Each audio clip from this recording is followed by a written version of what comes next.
Sabdo Palon adalah gelar yang diberikan beliau. Sabdo itu berarti ucapan, palon kebenaran.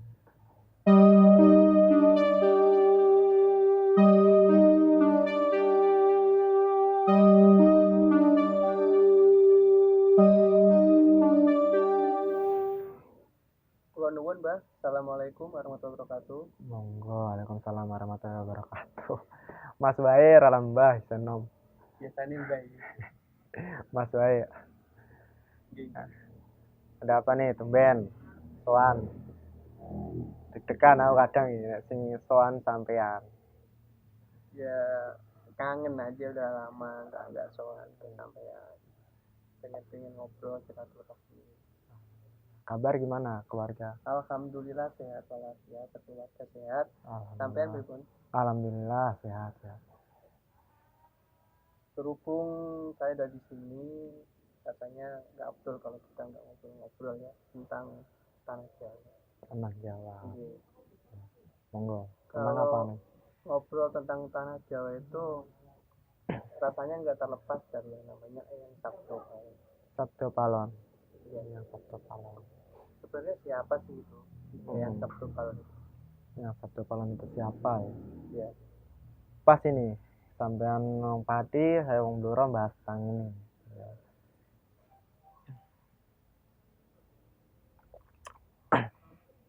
Sabdo Palon. Itu sebenarnya tokoh penasehat waktu kerajaan Majapahit pas pemerintahan Prabu Brawijaya kelima. Tuh. Sabdo Palon adalah gelar yang diberikan beliau. Sabdo itu berarti ucapan, palon kebenaran. Karena ajaran beliau itu selain dia jadi penasehat, menjurusnya ke budi pekerti atau kebaikan. Makanya dia diberi gelar julukan Sabdo Palon.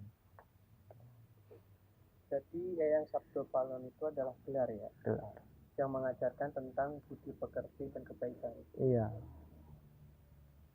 Terus menurut cerita juga, Sabdo Palon ini menumbalkan sesuatu di tanah Jawa. Sebenarnya apa sih yang ditumbalkan? Gini. Kalau menurut pendapat saya penumbal tanah Jawa ya. Iya.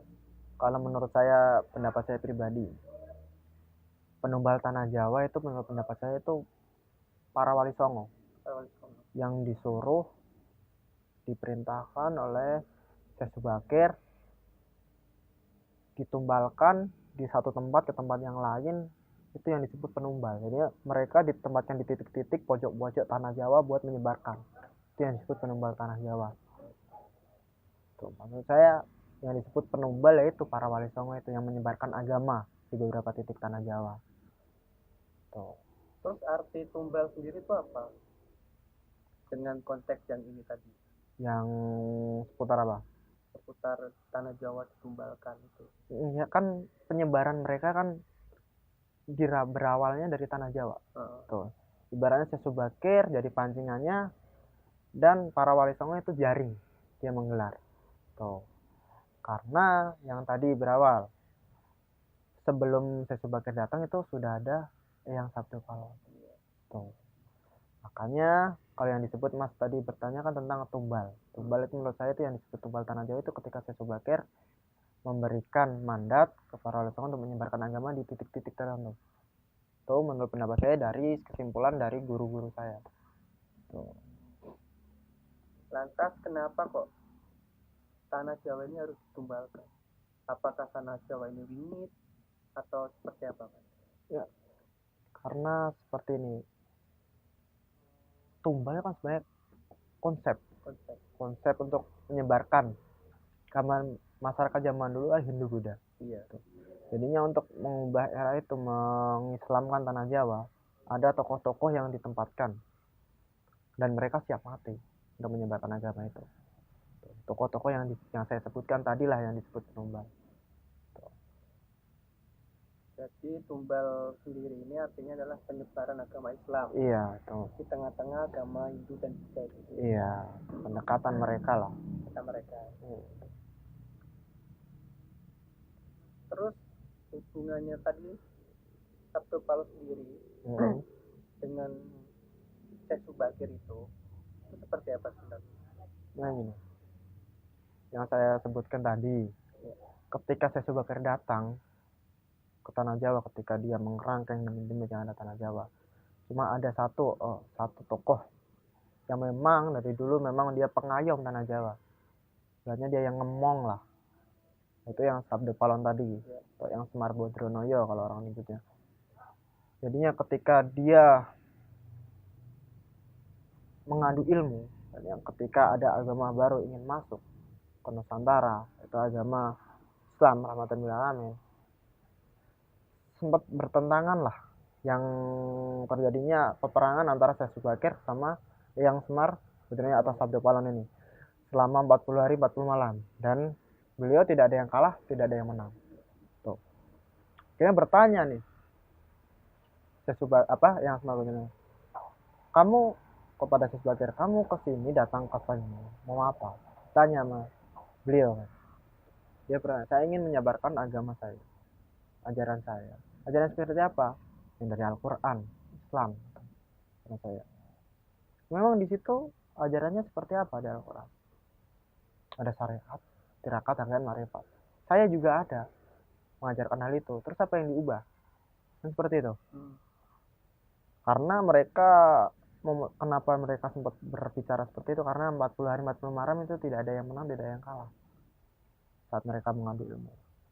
Dan akhirnya sebagian menjawab, ya tetap saya akan menyebarkan ajaran saya, agama saya, yang disebut saya Abdul Qadir Jailani. Yang akhirnya Sabda Palon atau yang Semar itu mengiyakan, membolehkan. Ya sudah, saya tidak akan mengganggu ajaranmu kalau memang seputar tentang itu, tentang kebaikan. Tetapi saya pengen tanya, apa yang salah dengan ajaran saya? Terus disebutkan masih Subakir, ajaranmu sekarang kamu lihat, yang ajaran kamu mungkin syariat, tirakat, hakikat, marifatnya, lakonnya, rasulnya sama, tapi masih banyak yang namanya maling, yang namanya bajingan, segala macam, masih banyak. Dan di situ yang Semar Badranaya muhasabah, dia oh iya. Dan akhirnya ya udah, saya beratnya membolehkan asal dengan satu syarat, akal bener masyarakat Jawa itu budi pekertinya bagus. Tapi kalau enggak, nanti kalau masyarakat Jawa budi pekertinya muncul lagi seperti yang kamu sebutkan tadi, saya akan nagih janji yang kamu janji sekarang tuh, yang kamu pengen mengajarkan agama kebaikan, ajarannya tuh. Nah, jadi setelah perbincangan dan Sabda Palon akan memberikan izin oleh Syekh Subakir untuk menyebarkan agamanya atau agama Islam di tanah Jawa, dia memberikan satu syarat tadi ya. Tapi kalau ajaran Syekh Subakir melenceng atau ajarannya itu tidak seperti yang diomongkan, dia bakal lagi janji itu. Iya, jadinya ketika masyarakat yang diajarkan balik lagi, misal itu kan ajaran Syekh Subakir kan Islam rahmatan lil alamin, kebaikan juga ibaratnya, benar-benar karena Allah lah Ta'ala. Tapi kalau masih ada orang yang budi pekertinya tidak disebutkan Syekh Subakir tentang kebaikan, masih banyak yang kayak kejadian sekarang, kayak begal segala macam. Di situ yang Sabda Palon atau Semar Bodronoyo bakal nagih jadinya. Tuh. Nah, untuk membahas masalah sikap tadi ya, sikap tentang apa yang diajarkan, kan kita nggak bisa menjudgment atau menilai sampai sejauh itu kan. Menurut Mas nih, apakah Sabda Palon itu bakal lagi janji untuk saat ini atau beberapa tahun ke depannya? Kalau kita baca kitab atau segala macam, misal nih, ketika Islam masuk dan penyebarannya luas itu ketika kerajaan Majapahit pas Brawijaya V, pas yang Sabda Palon itu digulingkan kocar kacir sama masyarakat Sepuh sama Demak, dan akhirnya Raden Patah mengislamkan semua itulah. Tapi di situ juga masih ada yang Sabda Palon kan. Kalau menurut cerita Brawijaya V itu meninggal, dibunuh anaknya. Tapi menurut pendapat saya itu enggak mungkin anak bunuh bapaknya kan gitu. Di situ ada berdebatan lagi tentang Kanjeng Sunan Kalijaga. Sebenarnya dia ketika Raden Patah perang dengan bapaknya, demi menyebarkan agama Islam, Kanjeng Sunan Kalijogo berbicara. Dia ngomong, jangan kamu menyebarkan agama dengan rasa takut ke masyarakat. Harusnya pendekatan. Percuma kamu ngalahin bapakmu, yang ada orang masuk Islam itu karena takut, bukan karena keinginan, niat, kan gitu. Dan di situ Raden Patah berbicara, terus saya harus ngapain? Ini, Kanjeng. Jadi saya izinkan utus saya untuk nemuin bapakmu. Waktu itu kan Brawijaya 5, dia perginya ke Gunung Lawu. Tuh. Saat itu akhirnya Kanjeng Sunan Kalijogo dia pergi ke Gunung Lawu untuk menemui Prabu Brawijaya 5. Dan di situ juga ada yang Sabdo Palon.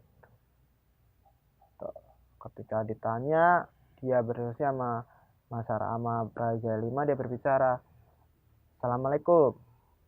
Karena diterima sowan oleh Brawijaya 5 yang ngomong, ada apa kamu kesini? Saya kesini, saya diutus Raden Patah untuk berdiskusi, membahas tentang hal ini. Brawijaya 5 langsung marah. Diskusi apanya? Anak yang saya besarkan dengan kasih sayang masa mau bunuh bapaknya? Kanjeng Sunan Kalijaga berjawab, bukan begitu maksud saya, Prabu. Saya kesini untuk berdiskusi. Mungkin namanya manusia kan tidak ada luput sama kesalahan. Terus kamu kesini mau ngapain? Saya ingin mengajak demi kemaslahatan umat, demi menyelamatkan umat Majapahit, masyarakat Majapahit, ibaratnya masyarakatmu dengan masyarakat Raden Patah itu bertarung, tumpah darah, mati-matian. Saya ingin mengajak panjenengan untuk masuk Islam. Tidak sudi aku. Brawijaya 5 langsung ngomong. Tapi Kanjeng Sunan Kalijaga dengan pintarnya dia berpolitik, berdiskusi, dia bilang, ini demi kemaslahatan. Namanya seorang raja, dia pasti memikirkan rakyatnya kan. Dan akhirnya dia mengiyakan dia bertanya ke penasihatnya, yaitu yang Sabdo Palon. Gimana nih yang? Apa agama saya itu lebih sempurnakah? Apa agama yang diajarkan lebih sempurna dari agama saya? Bukan begitu, yang Brawijaya menjawab seperti itu. Ini demi kemaslahatan. Yang Sabdo Palon bertanya lagi, ya enggak apa-apa, terserahmu lah. Tapi saya bakal nagih ini 500 kemudian. Saya bakal datang lagi. Saya bakal nagih ketika masyarakat yang tadi disampaikan sama Syekh Subakir. Dia karena dia terpaut janji dengan Syekh Subakir untuk mengizinkan penyebaran agama, dia juga tidak bisa menentang Kanjeng Sunan Kalijaga ketika menyebarkan agama karena dia terikat janji. Tapi dia juga berbicara kembali ke Kanjeng Sunan Kalijaga, dia berbicara, saya izinkan untuk kemaslahatan masyarakat di Nusantara, tapi ketika 500 tahun lagi saya melihat masyarakat Jawa budi pekertinya nggak ada, terus saya bakal nagih janji yang kamu ucapkan tadi. Paham di sini?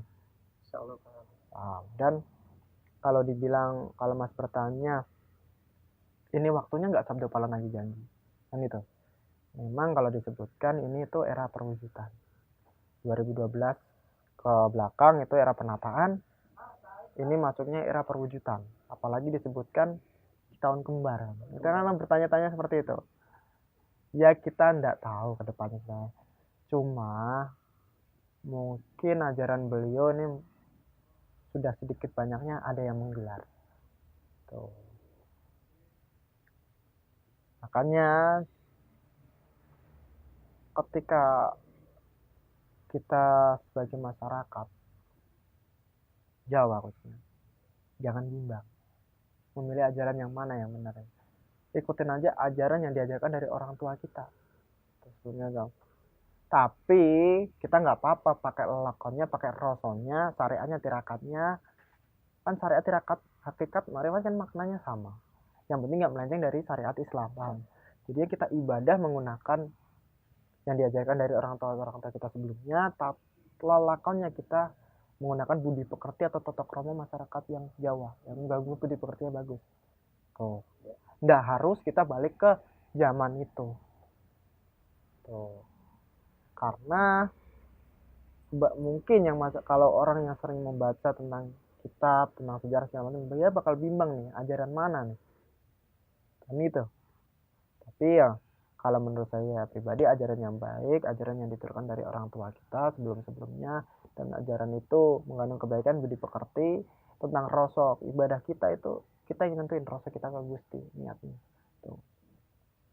Karena memang yang tadi kalau Mas tanya, saya ambil dia ini waktunya nagih janji apa enggak, ya Mas bisa menjawab sendirilah sekarang ini keadaannya kayak gimana, masyarakat anak mudanya seperti apa, kan itu. Iya. Ya, Ini menarik nih Mas ya. menarik. Karena yang Mas sampaikan, kemudian saya simpulkan kemungkinan bakal satu Paulus bakal nagih janji. Nah sekarang janji apa sih yang bakal dikasih oleh yang Sabtu Paulus? Yang tadi saya sebutkan, ketika ajaran yang diajarkan oleh Syekh Bakir atau Islam itu udah nggak, dalamnya udah nggak Islam, orang ibadah tapi nggak ibadah, paham nggak ya saya maksud? Banyak orang ibadah tapi nggak ibadah, tuh di situ bakal ajarannya udah bakal digelar lagi, ajaran Sabda Falon itu. Tuh. Sedikit menyinggung aja nih Mas. Sebenarnya ajaran apa sih yang Sabda Falon itu ajarkan? Yang tadi, yang contoh yang real aja tuh. Yang real ini.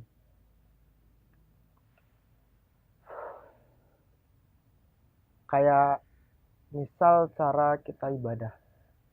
Ibadah itu kan bentuk kita mendekatkan diri ke Gusti Allah. Sebenarnya kalau orang Jawa itu kita ngambil dari orang Jawa dulu itu ditanya, ayo kita sholat. Aduh, saya nggak sholat nih. Saya udah sholat nih misal. Yang satunya jawab, sholat apaan, kamu lagi minum kan gitu. Enggak, saya lagi sholat ini. Sholat apaan, kamu lagi minum. Itu kan dalam arti kutip tanda besar kan bentuk sholat itu bentuk ibadah, rasa cinta kita ke Gusti Allah. Kalau kita belajarnya dari kawero, itu mungkin bisa diterima. Tapi kalau kita belajar yang baik kan dari syariat, tirakat, hakikat, baru kawero itu makrifat. Paham?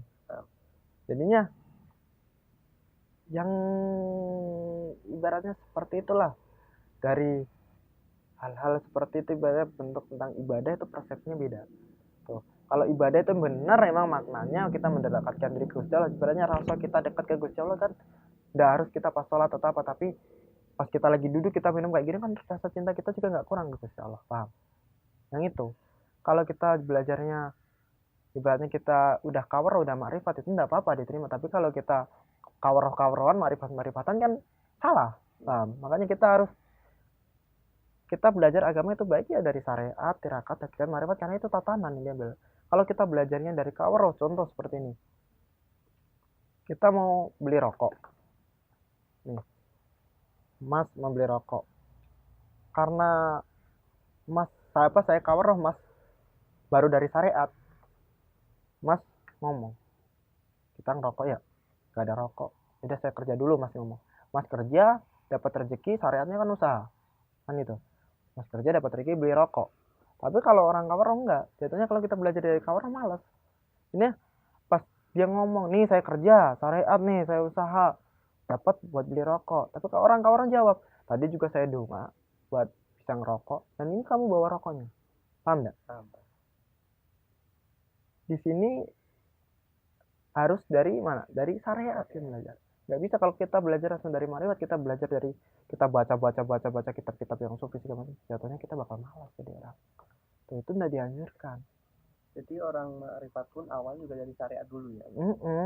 Orang makrifat nggak bakal ngomong dirinya makrifat. Tuh, makanya syariat, tirakat, hakikat, makrifat itu tatanan yang harus dilalui, bukan tingkatan. Tuh. Ya kalau kita baca tentang Syekh Siti Jenar segala macam kita mengerti lah. Tuh. Dulu Mas. Ngomong.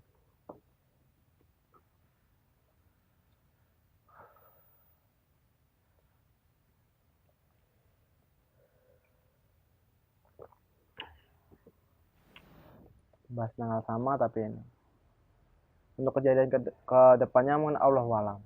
Tapi untuk kita kaula muda, kita benar-benar memperkuat iman lah.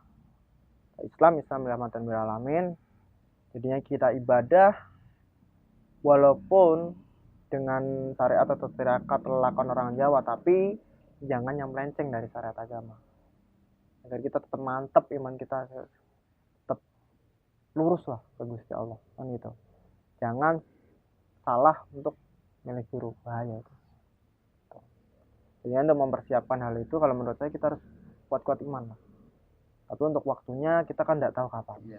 Cuma memang eranya yang disebutkan ya era-era ini. Tuh, dan ketika nagih janji kan yang saya sebutkan ya kita lihat aja lah di masyarakat sekarang. Gitu. Itu yang bisa saya jabarkan.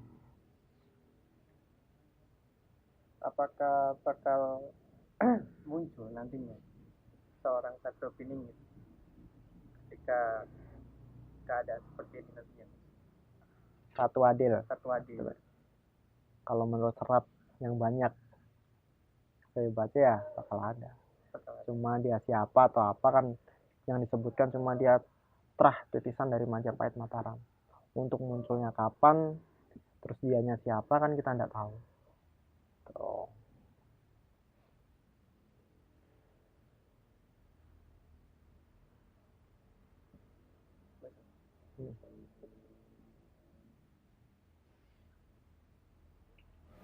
Lalu siapa itu Mas yang disebut Satrio Piningit?